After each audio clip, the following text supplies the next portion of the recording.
आपल्या राज्याचे लोकप्रिय उपमुख्यमंत्री आदरणीय अजितदादांचं 3 दिवसापूर्वी दुःखद निधन झालं आणि राज्याचा पक्ष पार्टी गट तटाच्या पलीकडे जाऊन सर्वसामान्यांच्यासाठी काम करणारा नेता आपल्यातून त्या ठिकाणी निघून गेला। त्या नेत्याला आपल्या संपूर्ण मंगळवेढा कराच्या वतीनं, कारण अजितदादा आणि मंगळवेढ्याचं नातं वर्षानुवर्षीचं त्या ठिकाणी होतं, त्या नेत्याला आपल्या संपूर्ण मंगळवेढाकरांच्या वतीनं मी भावपूर्ण श्रद्धांजली त्या ठिकाणी अर्पण करतो। आणि आज 3 दिवसाच्या राज्याच्या दुखट्याच्या नंतर आपल्या तालुक्यातल्या जिल्हा परिषद पंचायत समितीच्या निवडणुकीच्या प्रचाराचा शुभारंभ आणि उद्याच्या 7 तारखेच्या विजयाच्या संकल्प सोहळ्याच्या निमित्तानं मंचावर उपस्थित आपल्या सर्वांचे मार्गदर्शक आदरणीय डोबळे सर, आदरणीय ठेंगील मामा, आदरणीय तानाजीभाऊ खरात, सुरेशजी कोळेकर, रोकडे मामा, मंचावर उपस्थित राजेंद्रजी पाटील, भारतजी बेदरे, भारतजी पाटील, दामाजी सहकारी साखर कारखान्याचे सर्व सन्माननीय संचालक, या तालुक्यातील विविध संस्थांचे पदाधिकारी आणि आपल्या या परिवारातले जिल्हा परिषद आणि पंचायत समितीचे उद्याच्या 7 तारखेला निवडणुकीला आपले आशीर्वाद मागण्यासाठी सर्व उपस्थित असलेले उमेदवार, या तालुक्यातून स्वाभिमान आपला आशीर्वाद त्या ठिकाणी देण्यासाठी आलेले सर्व वडीलधारी ज्येष्ठ नागरिक, माता भगिनी, उपस्थित पत्रकार बंधू आणि उपस्थित तरुण सहकारी मित्रांनो, जिल्हा परिषद आणि पंचायत समितीची निवडणूक 9 वर्षानंतर बंधूंनो त्या ठिकाणी सुरू आहे। आणि या 9 वर्षाच्या कामाचा लेखाजोखा मांडण्याचा अधिकार पहिल्यांदा खरं तर पुढच्या त्या ठिकाणी विरोधी गटाकडे आहे। आणि ज्या पंचायत समितीमध्ये 5 वर्ष तुम्ही काम केलं, 2021 पासून पोटनिवडणुकीपासून या भागाचं प्रतिनिधित्व तुम्ही करताय, 4 वर्ष प्रशासक काळात जिल्हा परिषदचा प्रत्येक निधी लोकप्रतिनिधी म्हणून तुम्ही त्या ठिकाणी देताय, मग या तालुक्यातल्या प्रत्येक भागाच्या विकासाच्या बाबतीत तुम्ही त्या ठिकाणी बोलायला पाहिजे होतं। पुढच्या पक्षाची पार्टीची गेल्या आठवड्यामध्ये याच ठिकाणी बंधूंनो त्या ठिकाणी प्रचाराचा शुभारंभ झाला। काय बोलले? 500 कोटी, 1000 कोटी आम्ही तालुक्यात विकास कामं त्या ठिकाणी करणार आहे म्हणून सांगितलं। केंद्रात आमचं सरकार आहे, राज्यात आमचं आहे, खाली पण आम्हाला द्या। या अगोदर पण केंद्रात तुमचंच होतं, राज्यात तुमचं होतं, पण कदाचित त्या प्रचाराच्या शुभारंभा प्रसंगी आमदार साहेबांना बोलताना एवढ्या गोष्टीचा विसर पडला असेल की बंधूंनो, नदीकाठ त्या ठिकाणी उशाला नदी आहे, या भागातल्या शेतकऱ्यांसाठी 10 जानेवारीला नेहमी नदीला पाणी सोडलं जात होतं, पण प्रचाराचा शुभारंभ तुम्ही 23-24 तारखेला करताय। आज 31 तारीख आहे, आज नदी पूर्ण त्या ठिकाणी कोरडी पडली आहे। तुम्ही एकीकडे विकासाचं बोलताय, सत्ता केंद्रात माझी आहे, राज्यात माझी आहे, का नदीच्या पाण्याबाबतीत त्या ठिकाणी तुम्ही त्या दिवशी बोलू शकला नाही? सरकार म्हणून तुम्ही त्या ठिकाणी भांडू शकला नाही? रस्त्याचे प्रश्न आम्ही सोडवले म्हणताय, वर्षापूर्वी विधानसभेची निवडणूक झाली, जे रस्ते प्रलंबित होते बंधूंनो वर्षानंतर देखील प्रत्येक तालुक्याच्या कानाकोपऱ्यात तुम्ही जाऊन बघा। मग एखादा त्या ठिकाणी नंदेश्वर असेल, त्या भागातनं येणाऱ्या लोकांना तुम्ही नागरिकांना विचारा, किंवा बोराळ परिसर आरळी सिद्धापूरकडे जाणाऱ्या शेतकऱ्याला विचारा, रस्ता झालाय का? म्हणजे वर्षापूर्वी पण बंधूंनो तीच परिस्थिती. आणि मग तुम्हाला केंद्रात तुमचं सरकार आहे, राज्यात तुमचं आहे, तर मग तुम्ही का हा प्रश्न सोडवू शकला नाही? त्या ठिकाणी तुम्हाला सांगायला त्या दिवशी खरा अर्थ त्या ठिकाणी गरज होती. आमदार साहेबांनी पंचायत समिती झडपीच्या जनजीवनला, जल जीवन जी योजना आहे बंधूंनो, तालुक्यामध्ये किती गावाला त्या ठिकाणी तुम्ही पेपरच्या कात्रणं काढून बघा, मी तुम्हाला दाखवू शकतो. कोट्यावधी रुपयाचे आकडे त्या ठिकाणी सांगितले. या भागातल्या तालुक्यातल्या किती गावाला तुम्ही त्या ठिकाणी पाणी दिलं, हे तुम्ही त्या दिवशी प्रचाराच्या शुभारंभाप्रसंगी सांगायला पाहिजे होतं. सांगण्यासारखं बंधूंनो त्या ठिकाणी काहीच नाही. घरकुलाचं 50,000चं अनुदान सरकार म्हणून तुम्ही जाहीर केलं, तालुक्यातल्या किती शेतकऱ्याला त्याचा लाभ झाला हे तुम्ही त्या दिवशी सांगायला पाहिजे होतं, पण तुम्ही ते सांगू शकत नव्हता. घरकुलाचं असेल, कारण 5 ब्रासची वाळूची घोषणा कुठल्या सरकारनं केली होती बंधूंनो? 5 ब्रास त्या ठिकाणी किती तालुक्यातल्या लोकांना, नागरिकांना घरकुलासाठी 5 ब्रास वाळू मिळाली? तपासून बघा आणि मगच उद्याच्या 7 तारखेला मतदान करा. मग का तुम्हाला सत्ता कशासाठी पाहिजे? त्या ठिकाणी तुम्ही सरकार तुमचं आहे म्हणून एकीकडे सांगताय, घरकुलांना उपलब्ध जागा त्या ठिकाणी देऊ शकला नाही, निधी देऊ शकला नाही, 50,000च्या अनुदानाच्या बाबतीत तुम्ही त्या ठिकाणी बोलू शकला नाही. पंचायत समितीची सत्ता बंधूंनो त्यांच्याकडेच आहे. मनरेगाची विहीरची जी योजना आहे बंधूंनो, त्या विहिरीसाठी 5 लाखाचा लाभ मिळतो. एक त्या ठिकाणी कुणाच्या तरी तक्रारीवरून गेल्या 1.5 ते 2 वर्ष झालं बंधूंनो आपल्या तालुक्यातल्या पंचायत समितीच्या माध्यमातून जे विहिरी मंजूर झालेल्या आहेत त्याची कामं ठप्प आहेत, बंद आहेत. का आमदार म्हणून तुम्ही त्या ठिकाणी भांडला नाही, बोलला नाही?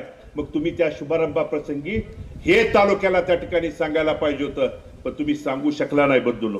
आणि मग त्या विहिरीच्यासाठी बंधूंनो 310 रुपयाला मजूर म्हणून त्या ठिकाणी आहे. मला सांगा, जगाच्या पाठीवरती विहिरीमध्ये काम करायला 310 रुपयाला कोणता मजूर येतोय? आणि विहिरीमध्ये विदाउट जेसीबी त्या ठिकाणी काम करायचं नाही म्हणून ही जी सरकारची योजना काढली, का तुम्ही सरकारला त्या ठिकाणी भांडू शकला नाही, बोलू शकला नाही? फक्त निवडणुकीपुरतं सरकार केंद्रात माझा आहे, राज्यात आमचा आहे आणि आम्हाला द्या म्हणून जर तुम्ही सांगत असाल आणि लोकांची दिशाभूल करत असाल, तर आपल्याला त्या ठिकाणी उद्याच्या 7 तारखेला बंधूंनो जागृतीनं मतदान करणं काळाची गरज आहे. काय आपल्या पंचायत समितीच्या आरोग्याच्या विभागाची गोष्ट आहे? तालुक्यातले आरोग्य केंद्र एकीकडे वाढती लोकसंख्या, कुठल्याही आरोग्य केंद्रात जावा, तालुक्यातल्या त्या ठिकाणी कोरोना काळापासून ती आज, मग माझ्या माळराणा भागात असेल किंवा तालुक्यात त्या ठिकाणी दुग्ध व्यवसायावरती प्रपंच चालवणाऱ्या शेतकऱ्यांच्यावरती आज जनावरांची संख्या वाढली आहे बंधूंनो, पण आजाराच्या वाढत्या प्रमाणामुळे तिथल्या शेतकऱ्याला त्या ठिकाणी अनेक अडचणीला सामोरं जावं लागतंय. काय आपल्या पंचायत समितीच्या पशुसंवर्धन विभागाची त्या ठिकाणी परिस्थिती आहे? रिक्त पदे आहेत, सरकार तुमचं आहे, का त्या ठिकाणी तुम्ही त्या जागा भरू शकला नाही हे तुम्हाला त्या ठिकाणी सांगता आलं नाही. पंचायत समितीच्या शिक्षण विभागाची परिस्थिती बंधूंनो, आज त्या ठिकाणी तालुक्यातल्या कितीतरी शाळा त्या ठिकाणी शिक्षकांची रिक्त पद आहेत आणि तिथल्या विद्यार्थ्यांचं जे नुकसान होतंय ते त्या ठिकाणी पंचायत समितीची सत्ता तुमच्याकडे होती, सरकार तुमचं होतं, का ती रिक्त पद त्या ठिकाणी तुम्ही भरू शकला नाही? हे खऱ्या अर्थानं प्रचार शुभारंभाच्या प्रसंगी तालुक्याला तुम्ही त्या ठिकाणी सांगायला पाहिजे होतं. परंतु तालुक्याला निवडणुकीच्या पुरतं वेगवेगळे आमिष दाखवून फसवायची भूमिका पार पाडणारे हे लोकप्रतिनिधी काय सांगितलं? 35 गावची योजना त्या ठिकाणी आम्ही झाली आहे म्हणून तुम्ही पेपरला वाचलं असेल. 3-4 तारखेला त्या ठिकाणी आलं. मला सांगा, तारखेनिशी बंधूंनो मी सांगू शकतो, 4 सप्टेंबर 2024 ला तत्कालीन उपमुख्यमंत्री फडणवीस साहेबांना आणून आंधळगावच्या त्या ठिकाणी गावाच्या परिसरामध्ये त्या भूमिपूजन केलं, शुभारंभ त्या ठिकाणी केला. कधी? 4 सप्टेंबर 2024. आणि त्याला पर्यावरणाची मंजुरी कधी मिळाली माहित आहे बंधूंनो? 11 सप्टेंबर 2025 ला. एका वर्षानंतर पर्यावरणाची मंजुरी नसताना राज्याचा उपमुख्यमंत्री एका योजनेचा येऊन शुभारंभ करतो आणि आपल्या तालुक्यातल्या सर्वसामान्य नागरिकाला, शेतकऱ्याच्या डोळ्यामध्ये सरळ सरळ तुम्ही धूळपेक त्या ठिकाणी करता. हे कशासाठी पाप त्या ठिकाणी चालू आहे? आणि हे पाप जर थांबवायचं असेल तर आपल्या विचाराची माणसं जोपर्यंत तिथं भांडताना बोलणारा त्या ठिकाणी पाठवणार नाही, तोपर्यंत बदल बदलून त्या ठिकाणी घडणार आहे. असे बोशे प्रादेशिक पाणी पुरवठा योजना आदरणीय भारत नानांनी तिथल्या मायमाऊलींच्या डोक्यावरचा हंडा उतरला पाहिजे. भले आम्ही दुष्काळात जन्माला आलो असले तरी दुष्काळात मरायचं नाही म्हणून त्या माता भगिनीच्या मायमाऊल्यावरच्या डोक्यावरचा हंडा उतरवल्यानंतर नानांच्या नंतर तुम्ही लोकप्रतिनिधी म्हणून काम करत असताना ती योजना किती वेळा चालू ठेवली या प्रचाराच्या शुभारंभ प्रसंगी तुम्ही बोलायला पाहिजे होतं, सांगायला पाहिजे होतं बंधूंनो. पण आज आपली अशी परिस्थिती झाली आहे, जल जीवन मध्ये अनेक गावाचा समाविष्ट आहे.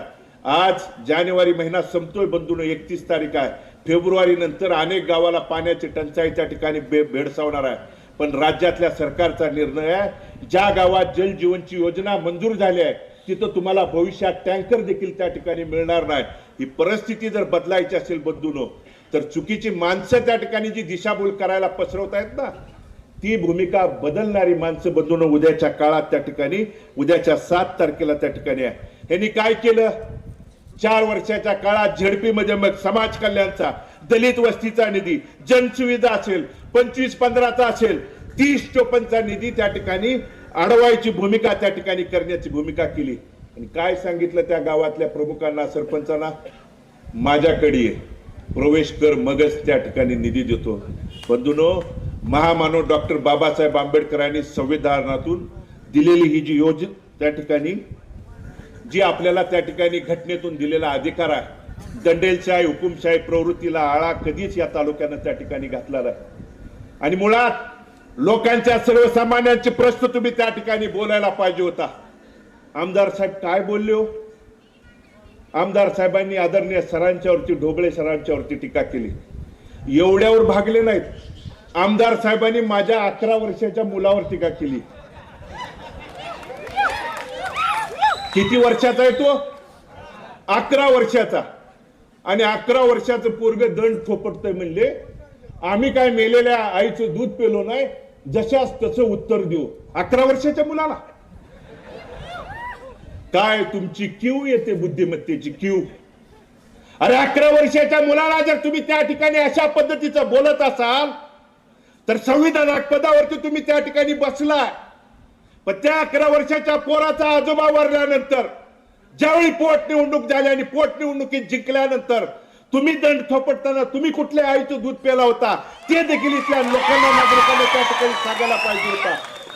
अरे 11 वर्षाच्या पोराला दाखवायच्या आधी त्याचा बाप इथं त्या ठिकाणी जिवंत आहे.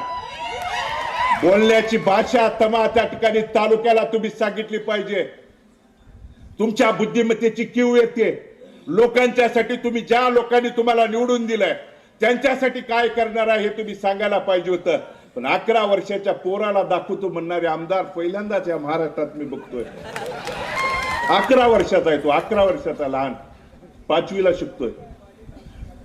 ही तुमची बुद्धिमत्तेची त्या ठिकाणी कीव येते बंधूंनो.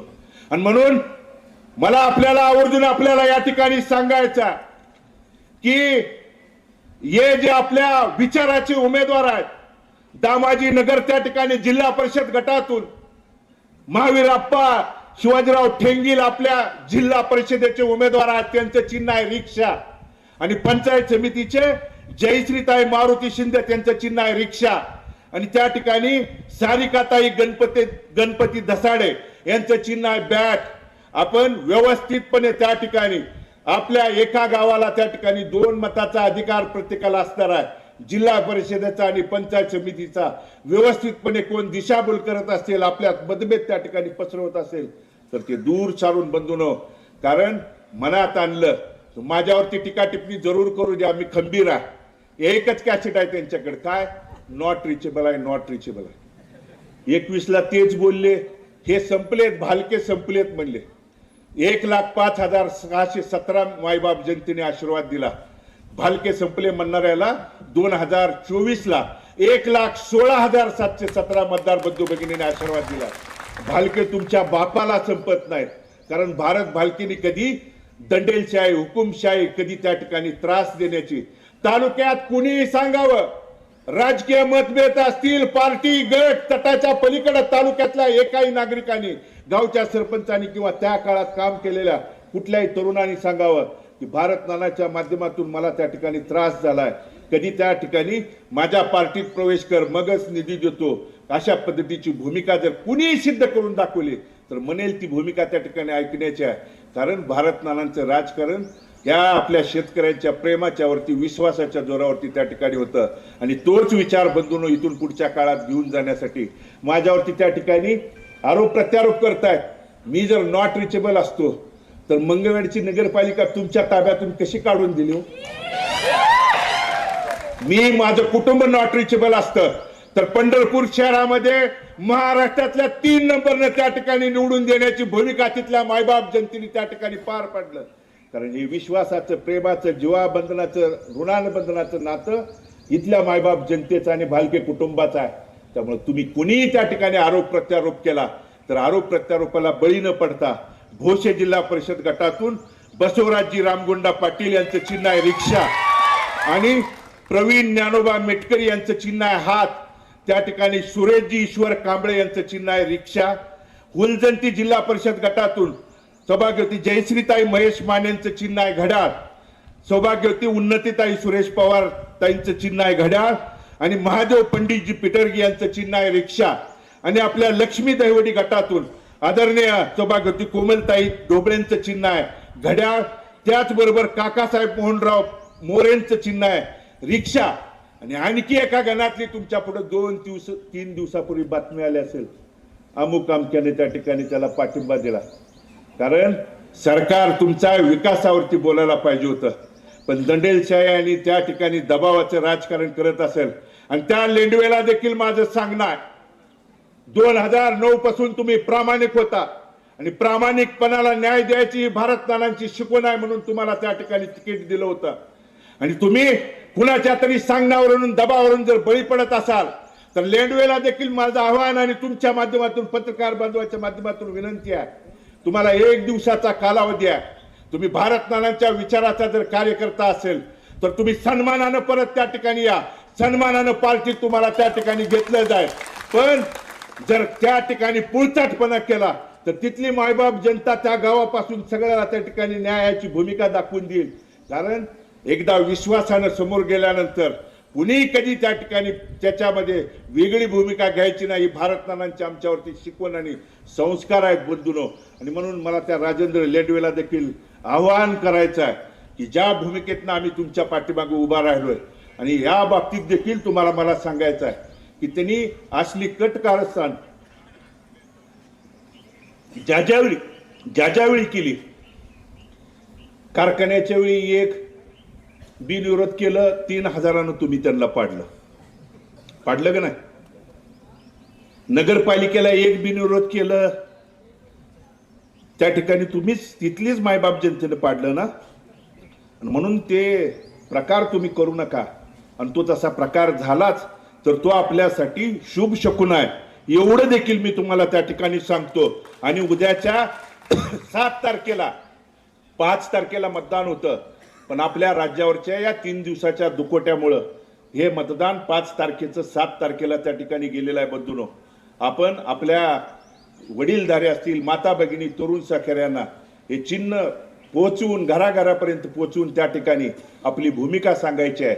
आणि अशक्य त्या ठिकाणी काहीच नाही. आपण नगरपालिकेच्या इलेक्शनच्या अगोदर 1 महिना हेच आमदार असतील लोकप्रतिनिधी सांगत होते बिनविरोधाची भाषा त्या ठिकाणी करत होते. पण मायबाप जनतेने निवडणूक हातात घेतल्यानंतर ती हातात न ठेवता ती विजयात कशी रूपांतर करू शकते हे नगरपालिकेला दोन्ही त्या ठिकाणी पंढरपूर आणि मंगळवेढ्यानं दाखवून दिलेले आहे. तीच भूमिका उद्याच्या जिल्हा परिषद आणि पंचायत समितीच्या माध्यमातून घ्यायचा आहे. तुम्ही फक्त बंधूंनो उमेदवाराची तुलना करा. हे आमदार साहेब सांगतायत ना मी एवढी हजारो कोटीची विकास कामं केली. हजारो कोटीची विकास कामं केली असतील तर किती उमेदवार बाहेरून आणले तो? दहिवडीत कुठनं आणले? इकडून. भोशात कुठनं नेले? इकडून. त्या ठिकाणी 3 वर्ष आमच्या बोटाला हाताला धरून घर ना घर दार दाखवलेला अचानक त्या ठिकाणी कधी कुणी घेतला?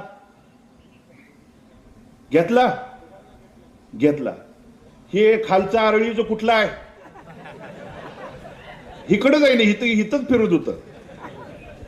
म्हणून मग जर तुम्ही हजारो कोटीचं जर काम केलं असेल तर का तुम्ही एक कार्यकर्ता तयार करू शकला नाही जो जिल्हा परिषदला आणि पंचायत समितीला उभा राहू शकेल? याच्यावरूनच बंधून दिसून येतंय. आणि आज या चारी गटातले 4 झेडपीचे उमेदवार आणि आपले पंचायत समितीचे उमेदवार तुम्ही बघा, तपासा. मी सांगतोय म्हणून तपासा. तुमच्यातले आहेत, जनमानसातले आहेत, तुमच्या सोबत राहणारे आहेत, अर्ध्या रात्रीचा हाक मारल्यानंतर येणारे आहेत, कुठल्याही अडचणीला धावून जाणारे आहेत. आणि म्हणून ही भूमिका तपासून मग महावीर अप्पासारखा युवा कार्यकर्ता आहे, ज्याला मी त्या ठिकाणी सांगितलंय मोठ्या भावाप्रमाणे हा भगीरथ महावीर अप्पाच्या पाठीमागे खंबीरपणे उभं राहील. तुमच्या आशीर्वादाची, पाठबळाची त्या ठिकाणी, तुमच्या आशीर्वादाची बंधूंनो त्या ठिकाणी गरज आहे. आणि ती उद्याच्या 7 तारखेला दिल्यानंतर आपल्या विचाराचा स्वाभिमान जिवंत ठेवण्यासाठी जी बंधूंनो ही निवडणूक आहे, आणि ती निवडणूक पार पाडण्यासाठी कुणाच्या दबावाला, आमिषाला त्या ठिकाणी बळी पडू देऊ नका. अजून बरंच येणार आहे. थोड्या वेळापूर्वी कळलं, भोसे गटात उद्या पालकमंत्री येणार आहेत. बरोबर ना? मुख्यमंत्री पण येतील. ह्यांच्या मुलाखती घ्यायला पालकमंत्री येतात. ह्यांच्यावर वेळ आल्याबद्दल ह्यांच्या हातात काही राहिलं नाही. वरनं चिठ्ठी येते, ही खाली मान घालतात आणि पुढे जातात, आणि आपल्याच लोकात येऊन त्या ठिकाणी फक्त 1000 कोटी, 500 कोटी झालं. कुठला रस्ता दाखवून द्या, या कुठल्याही भागात जावा. आणि मग का त्या ठिकाणी लोकांची दिशाभूल त्या ठिकाणी करता? आज वर्षानंतर तिथली जर तुमची पर्यावरणाची मंजुरी न मिळता राज्याचे उपमुख्यमंत्री येऊन उद्घाटन करत असतील, तर का आमच्या जखमीवरती त्या ठिकाणी मीठ चोळता? जिल्हा परिषद पंचायत समितीची 5 तारखेला आचारसंहिता लागणार आहे म्हणल्यावर 2 तारखेला तिथं तुम्ही पाण्याची काय काढले माहित आहे? पायपा तयार करायची फॅक्टरी. कुणाची? ह्यांची स्वतःचीच. तालुक्यातले लोक बोलवले आणि आज शुभारंभ झाला पाण्याच्या त्या ठिकाणी. अरे कशासाठी? तुम्ही एक तर ज्या भारत नानांनी त्या ठिकाणी कागदावर नसणारं पाणी शेवटच्या श्वासापर्यंत प्रयत्न करून कागदावर आणलं, त्यांची इच्छा होती बंधूनो की मी त्या ठिकाणी हयात असेपर्यंत त्या लोकांच्यासाठी झडणार, झगडणार. मात्र ती कागदावरती पाणी आणून त्या मंजूर त्या ठिकाणी, कारण ह्या 35-40 वर्षात तुम्ही बघा बंधूनो, पश्चिम त्या विदर्भ आणि मराठवाड्याचा अनुशेष जोपर्यंत भरून निघत नाही तोपर्यंत पश्चिम महाराष्ट्रात कुठलीही योजनेला मंजुरी द्यायची नाही. तसं असताना राज्यपालाकडून विशेष बाब म्हणून त्या ठिकाणी मंजुरी मिळवली. आणि त्यानंतर तुम्ही जर हे त्या ठिकाणी निवडणुका डोळ्यासमोर ठेवून वेगवेगळे राजकारण करत असाल, तुम्हीच बघितलंय तालुक्यात 1.5 वर्षापूर्वी मंजूर झालं म्हणून सिद्धेवाडीपासून हार, तुरे, फुलं त्या ठिकाणी तुम्हीच मंजुरी घेताय, तुम्हीच सांगताय. पर्यावरणाची मंजुरी देखील वर्षानं तुम्हीच त्या ठिकाणी करताय. ही दिशाभूल आणि अफवा पसरवून आमच्या इथल्या शेतकऱ्यांच्या ज्या त्या ठिकाणी विचारावरती, मनावरती, त्यांच्या जिद्दीवरती, ज्या जखमीवरती मीठ चोळण्याचं काम आणि पाप तुम्ही करत असाल, तर इथला शेतकरी त्या ठिकाणी इतकाही वेळा म्हणून तुम्ही जर समजत असाल तर नाही. उद्याच्या 7 तारखेला बंधूनो आपल्या एकजुटीनं न्यायाची भूमिका देण्याची भूमिका आपण पार पाडावी, ही ती कळकळीची विनंती इथल्या सगळ्यांना त्या ठिकाणी करतो. आणि मी जे उमेदवार 4ही गटातले त्या ठिकाणी सांगितलेले आहेत, रिक्षा चिन्ह असेल, बॅट असेल, घड्याळ असेल आणि हाताचं चिन्ह त्या ठिकाणी आपण बघून जबाबदारीनं त्या गावातल्या वडीलधारे असतील, माता भगिनींच्या पर्यंत पोहोचून आपण उद्याच्या 7 तारखेला मतदान रूपे आशीर्वाद द्यावा, ही विनंती या निमित्तानं करतो. आणि मी आपल्या सर्वांचं मनापासून, अंतकरणापासून आभार व्यक्त करून मी माझं मनोगत थांबवतो. धन्यवाद. जय हिंद, जय महाराष्ट्र.